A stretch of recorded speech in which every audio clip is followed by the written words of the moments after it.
Okay, this is gonna check in. This is the third day after surgery. Um, Leg is hurting pretty bad this morning.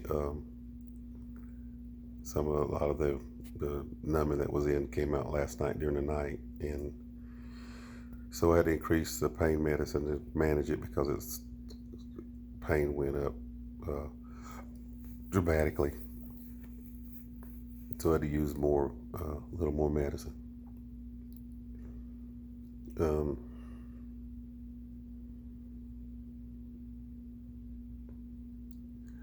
Up in the chair, uh, had family help me get up to the side of the bed and get dressed. Um,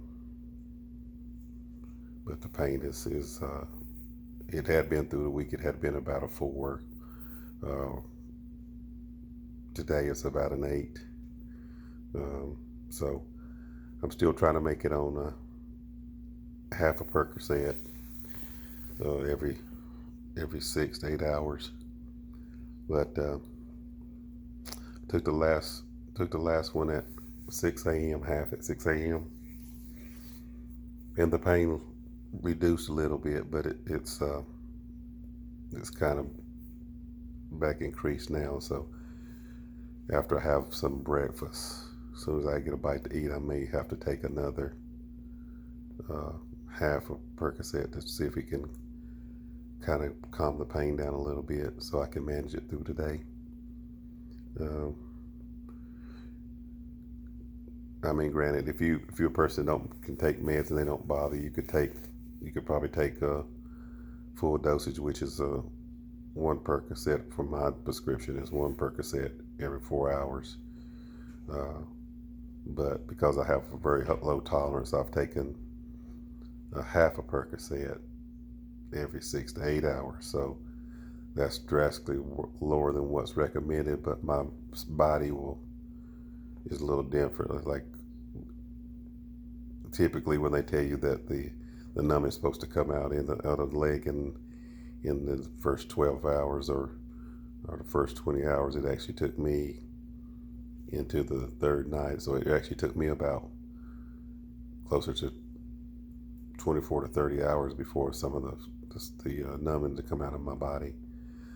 And that's just, that's different body types. So body just function differently.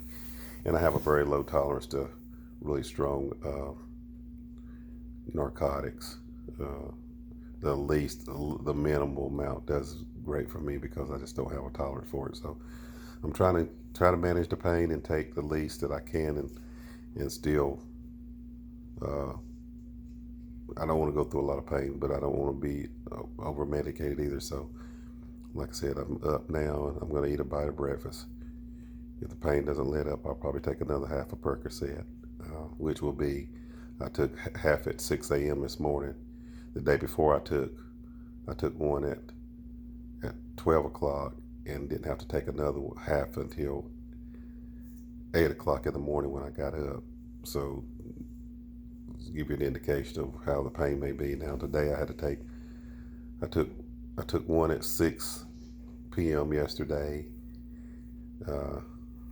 When I laid down, I took another one at another half at 11, and then I had to take another half this morning about 4:30, 5 o'clock. It looks like I'm gonna have to take another half here, which I'm still way under the recommendations because if I was doing it correct, I'd be taking a whole one every 4 hours. So I'm still spread out quite a bit, so I can increase it a little bit, and hopefully it don't make me feel any kind of the other associated things that I don't like. And so this is the start of this day 3, and like I said, the numbers come out, the pain's increased. Not starting out to be a great day, but we're going to eat a little bit and increase the meds and see if it can help bring it back down to what's an acceptable range. And we'll check in and kind of inform everybody. Today, actually, the doctor told me that he got another wrapping under here, and he told me that after the third day, I could actually take the the splint off, open it up, uh, and put some ice in there around the limb to reduce some of the swelling. Uh, and so that might be something that I do depending on how the day goes later on and how it feels. But if it still continues to be numb, I won't ice it because there's no need. All right, we'll follow up with the next video later in the day. This is day 3. You guys stay tuned.